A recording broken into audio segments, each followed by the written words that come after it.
ನಮಸ್ಕಾರ ಪ್ರೇಕ್ಷಕರೇ, MRS ನ್ಯೂಸ್ನಲ್ಲಿ ಸುಸ್ವಾಗತ. ಇಂದು ಹುಬ್ಬಳ್ಳಿಯಲ್ಲಿ ಮಂಡ್ಯದಲ್ಲಿ ಜರುಗಲಿರುವ 87ನೇ ಅಖಿಲ ಭಾರತ ಕನ್ನಡ ಸಾಹಿತ್ಯ ಸಮ್ಮೇಳನದ ಪ್ರಯುಕ್ತ ಕನ್ನಡ ರಥ ಮೆರವಣಿಗೆಯನ್ನು ಹುಬ್ಬಳ್ಳಿ ಶಹರದಲ್ಲಿ ಬಹಳ ಅದ್ದೂರಿಯಾಗಿ ಸ್ವಾಗತಿಸಿದರು. ಬನ್ನಿ ನೋಡೋಣ ಇದರೊಂದು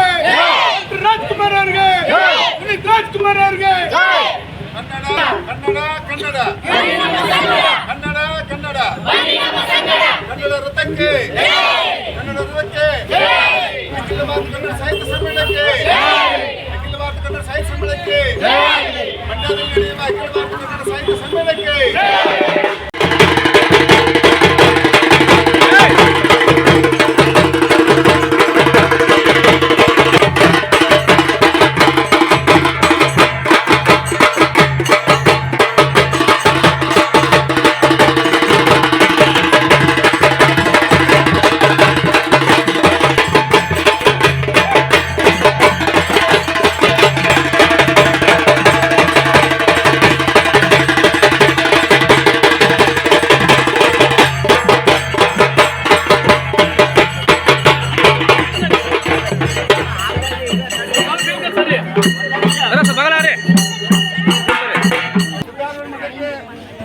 ಕನ್ನಡ ರಥ ಬಂದಿತ್ತು.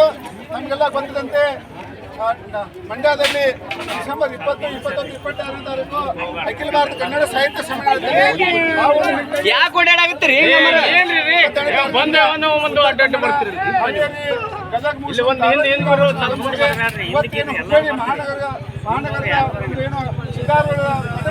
ಸಂದರ್ಭದಲ್ಲಿ ಪೂಜ್ಯ ಮಹಾಪೌರದಂತ ಸರ್ ನಮ್ಮ ಒಂದು ಕನ್ನಡ ರಥಕ್ಕೆ ಸ್ವಾಗತ ಮಾಡ್ಲಿಕ್ಕೆ ಬಂದರೆ ದಯವಿಟ್ಟು ಅವರು ಪುಷ್ಪವನ್ನು ಹಾಕೋದ್ರ ಮೂಲಕ ನಮ್ಮ ತಾಯಿ ಭುವನೇಶ್ವರನ್ನ ರಥಕ್ಕೆ ಸ್ವಾಗತ ಕೋರಬೇಕಂತ ನಾನು ಹೃದಯಪೂರ್ವಕವಾಗಿ ನಮ್ಮ ಕನ್ನಡ ಪರ ಸಂಘಟನೆ ಕನ್ನಡ ಸಾಹಿತ್ಯ ಪರಿಷತ್ನ ನಮ್ಮ ವಿನಂತಿ ಮಾಡ್ತೇನೆ.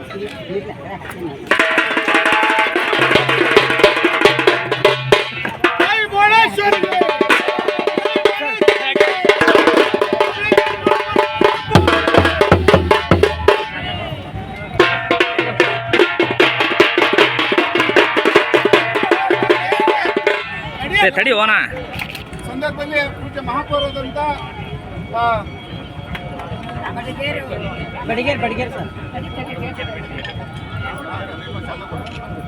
ಈ ಒಂದು ಸಂದರ್ಭದಲ್ಲಿ ಪೂಜ್ಯ ಮಹಾಪೌರರು ಒಂದು ಕನ್ನಡದ ಧ್ವಜವನ್ನು ಒಂದು ಕೈ ಹಿಡಿದಲ್ಲಿ ಹೇಳುವ ಮೂಲಕ ಒಂದು ಚಾಲನೆ ಕೊಡಬೇಕಂತ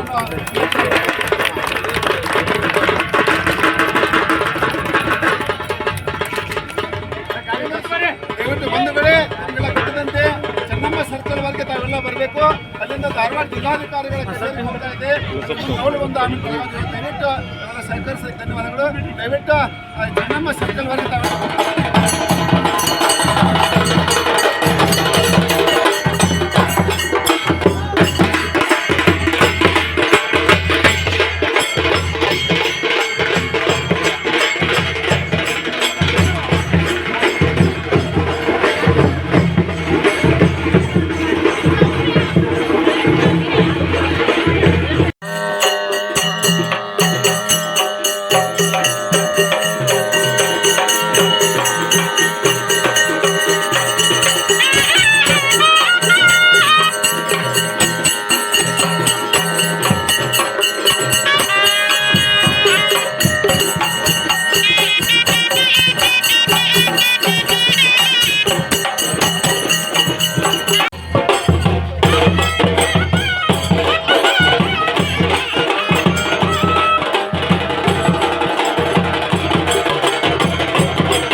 ನಾನಾ ಹೊಡಿತೇನೆ.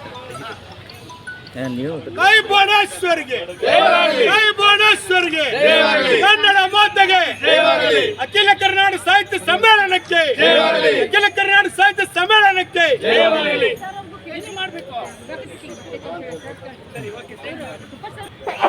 ಬರ್ರಿ ಸರ್. ಬರ್ರಿ ಸರ್, ಬರ್ರಿ ಸರ್.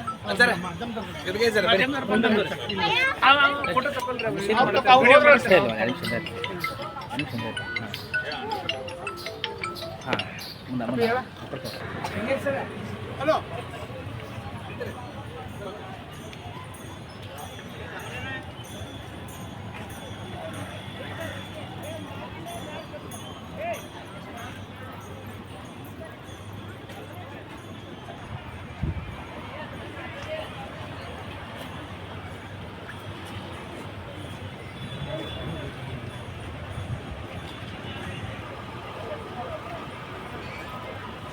ನಮಸ್ತೆ.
ಇಡೀ ರಾಜ್ಯದ ಜನ ಮಂಡ್ಯದಲ್ಲಿ ನಡ್ತಕ್ಕಂಥ ಸಾಹಿತ್ಯ ಸಮ್ಮೇಳನದಲ್ಲಿ ಭಾಗವಹಿಸಬೇಕು, ಸಾರ್ವಜನಿಕರಿಗೆ ಒಂದು ಜಾಗೃತಿ ಮೂಡಿಸ್ಬೇಕಂತಕ್ಕಂಥ ಹಿನ್ನೆಲೆ ಒಳಗೆ ಕನ್ನಡ ರಥ ಪ್ರಾರಂಭ ಆಗಿದೆ. ಅದು 22ನೇ ತಾರೀಕು ಸಿದ್ದಾಪುರದಿಂದ ಅದರ ಉತ್ತರ ಕನ್ನಡ ಜಿಲ್ಲೆಯಿಂದ ಪ್ರಾರಂಭವಾಗಿ ಉತ್ತರ ಕನ್ನಡ ಜಿಲ್ಲೆಯ ಎಲ್ಲ ತಾಲೂಕುಗಳಿಗೆ ಅದರ 4 ದಿವಸ, ಆಮೇಲೆ ಮುಂದೆ ಹಾವೇರಿ ಜಿಲ್ಲೆಗೆ 2 ದಿವಸ, ಮುಂದೆ ಗದಗ ಜಿಲ್ಲೆಗೆ 2 ದಿವಸ, ಇವತ್ತು ಧಾರವಾಡ ಜಿಲ್ಲೆಗೆ 2 ದಿವಸ ಬರ್ತಾ ಇದೆ. ನಿನ್ನೆ ಧಾರವಾಡಕ್ಕೆ ಆಗಮಿಸಿದ್ದು ಅಣ್ಣಿಗೇರಿ ಗ್ರಾಮಕ್ಕೆ ಆಗಮಿಸಿದ್ದು. ಆ ಒಂದು ಅಣ್ಣಿಗೇರಿಯಲ್ಲಿ ಏನೋ ನಮ್ಮ ಜಿಲ್ಲಾಧಿಕಾರದ ದಿವ್ಯಾ ಪ್ರಭು ಮೇಡಮ್ ಅವರು, ಶಾಸಕರಾದಂಥ ನಮ್ಮ NH ಕೋಂಡರೆಡ್ಡಿ ಸಾಹೇಬರು ಸ್ವಾಗತವನ್ನು ಕೋರಿ ಒಂದು ಅಲ್ಲಿಂದ ಬೀಳ್ಕೊಟ್ರು. ನಾವು ಹೇಳೋ ಉದ್ದೇಶ ಏನಪ್ಪ ಅಂದ್ರೆ ಅತಿ ಹೆಚ್ಚಿನ ಸಂಖ್ಯೆ ಒಳಗೆ, ಯಾಕಂದ್ರೆ ಇದು ಪ್ರತಿ ವರ್ಷಕ್ಕೊಮ್ಮೆ ನಡೀತಿದೆಯಲ್ಲ, ಇದು ಕರ್ನಾಟಕ ರಾಜ್ಯ ಸರ್ಕಾರ ಎಲ್ಲ ರೀತಿಯಿಂದ ಸಹಾಯ ಸಹಕಾರ ಮಾಡ್ತದೆ.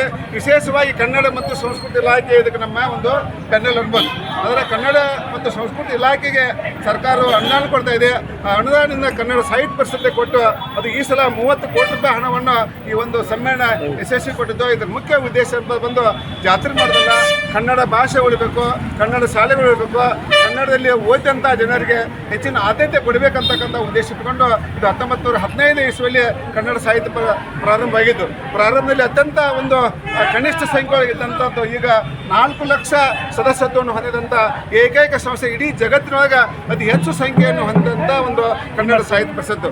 ಆ ನಿಟ್ಟಿನೊಳಗೆ ಧಾರವಾಡ ಜಿಲ್ಲೆಯನ್ನು ನಮ್ಮ ಕನ್ನಡ ಸಂಸ್ಕೃತಿ ಇಲಾಖೆಯ ನಿರ್ದೇಶಕರಂತ ಕುಮಾರ್ ಬೆಕ್ಕೇರಿ ಸಾಹೇಬರು ನಿನ್ನೆ ಬೆಳಗಿಂದ ಹಿಡ್ಕೊಂಡು ನಮ್ಮ ಜೊತೆಗೆ ಈಗಾಗಲೇ ಅವರು ನವಲಗುಂದ ಹಣ್ಣಿಗೇರಿ ಆಮೇಲೆ ಕುಂದಗೋಳಕ್ಕೆ ಹೋಗಿ ಹುಬ್ಬಳ್ಳಿ ಗ್ರಾಮೀಣ ಮುಗಿಸ್ಕೊಂಡು ಕಲಗಟ್ಟಿ ಮುಗಿಸ್ಕೊಂಡು ಈಗ ಹುಬ್ಬಳ್ಳಿ ನಗರಕ್ಕೆ ಹಬ್ಬಿಸಿದ್ದಾರೆ.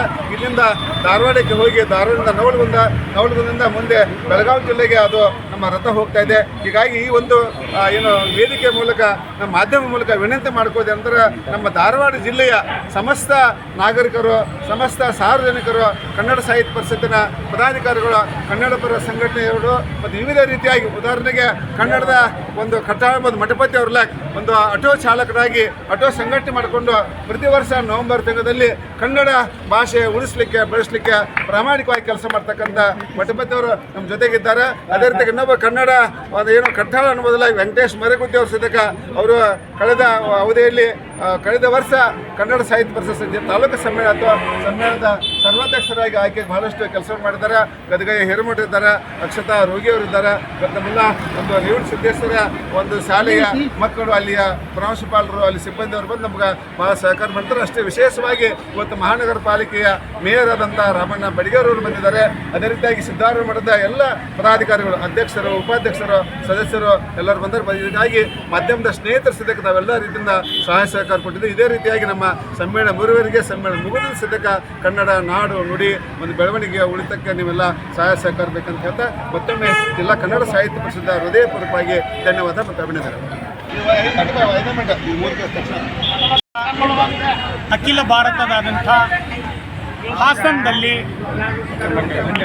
ದಯವಿಟ್ಟು ಕ್ಷಮ ಇರಲಿ, ಮಂಡ್ಯದಲ್ಲಿ ನಡೀತಾ ಇರುವಂಥ ಸಾಹಿತ್ಯ ಸಮ್ಮೇಳನವನ್ನು ಇಡೀ 7 ಕೋಟಿ ಕನ್ನಡಿಗರಿಗೆ ಸವಿಯಂತ ಇವತ್ತು ಯಾವುದೋ ಹಬ್ಬ ಹರಿದಿನದ ದಿನದಲ್ಲಿ ಯಾವತ್ತು ಹೋಳಿಗೆ ಪಾಯಸ ಅಂತ ತಿಂತೀವೋ ಆ ಥರ ಒಂದು ಅಖಿಲ ಭಾರತ ಸಾಹಿತ್ಯ ಸಮ್ಮೇಳನ ಸವಿ ಅಂತ ನೆನಪು. ಇವತ್ತು ಸರ್ಕಾರಿ ಅಧಿಕಾರಿಗಳಿಗೆ, ಸರ್ಕಾರಕ್ಕೆ, ಕನ್ನಡ ಸಾಹಿತ್ಯ ಕನ್ನಡ ಸಾಹಿತಿಗಳಿಗೆ ಮತ್ತು ಮಠಾಧೀಶರಿಗೆ, ಮೌಲಾನರಿಗೆ, ಬೌದ್ಧರಿಗರಿಗೆ, ಇಡೀ ಕರ್ನಾಟಕದಾದ್ಯಂತ ಇರುವಂಥ 7 ಕೋಟಿ ಕನ್ನಡಿಗರಿಗೆ ಹೆಮ್ಮೆಯ ವಿಷಯ. ಅಖಿಲ ಭಾರತ ಕನ್ನಡ ಸಾಹಿತ್ಯ ಸಮ್ಮೇಳನ ನಡೀತಾ ಇದೆ. ಆ ಸಮ್ಮೇಳನದಲ್ಲಿ 18 ಹಿಡ್ಕೊಂಡು 100ರವರೆಗೆ ಎಲ್ಲ ಯುವಕರು ಯುವತಿಯರು ಪಾಲ್ಗೊಂಡು ಕನ್ನಡ ನಾಡು ನುಡಿ ಉಳಿಗಾಗಿ ಬೆಳೆವಿಗಾಗಿ ಎಲ್ಲರೂ ಕೂಡ ಆ ಸಂದರ್ಭದಲ್ಲಿ ಪಾಲ್ಗೊಂಡು ಇಡೀ ಇವತ್ತು ಏನು ರಥಯಾತ್ರೆ ಶ್ರೀ ಸಿದ್ದಾರೂಢ ಮಠಕ್ಕೆ ಆಗಮಿಸಿ ಎಲ್ಲ ಗಣ್ಯರ ಮುಂದೆ ಇವತ್ತು ಕರ್ನಾಟಕದ ಕನ್ನಡ ಪರ ಸಂಘಟನೆ ಇವತ್ತು ಅಧ್ಯಕ್ಷಗಳು, ಪದಾಧಿಕಾರಿಗಳು, ಇವತ್ತು ಎಲ್ಲ ಅಧ್ಯಕ್ಷಗಳು, ಇವತ್ತು ನಮ್ಮ ತಹಸೀಲ್ದಾರರು, ಮಹಾಪೌರರು, ಶ್ರೀ ಸಿದ್ದಾರೂಢ ಮಠದ ಅಧ್ಯಕ್ಷಗಳು, ಇವತ್ತು ವಿಶೇಷವಾಗಿ ಹುಬ್ಬಳ್ಳಿ ನಗರದಲ್ಲಿ ಇರುವಂಥ 17,000 ಆಟೋ ರಿಕ್ಷಾ ಚಾಲಕರ ಪದಾಧಿಕಾರಿಗಳು ಎಲ್ಲರೂ ಪಾಲ್ಗೊಂಡು ಸಂಸ್ಕೃತಿ ಇಲಾಖೆ ವಿಶೇಷವಾಗಿ ದಯವಿಟ್ಟು ಕ್ಷಮ ಇರಲಿ, ವಿಶೇಷವಾಗಿ ಸಂಸ್ಕೃತಿ ಇಲಾಖೆ ಎಲ್ಲ ಜವಾಬ್ದಾರಿ ತಲೆ ಮೇಲೆ ಹೊತ್ತು ಮಾಡ್ತಾ ಇರುವಂಥ ಆ ಸಂಸ್ಕೃತಿ ಇಲಾಖೆಗೆ ಉತ್ತರ ಕರ್ನಾಟಕ ಆಟೋ ರಿಕ್ಷಾ ಚಾಲಕರ ಸಂಘ ಇಡೀ ಸಾಹಿತ್ಯ ಸಮ್ಮೇಳನದಿಂದ ಎಲ್ಲ ಅಧ್ಯಕ್ಷಗಳಿಗೆ, ಪದಾಧಿಕಾರಿಗೆ, ನನ್ನ ಇಡೀ ಮಾಧ್ಯಮದವರಿಗೆ ನಾವು ತುಂಬ ಅಭಿನಂದನೆ ಸಲ್ಲಿಸ್ತೇವೆ.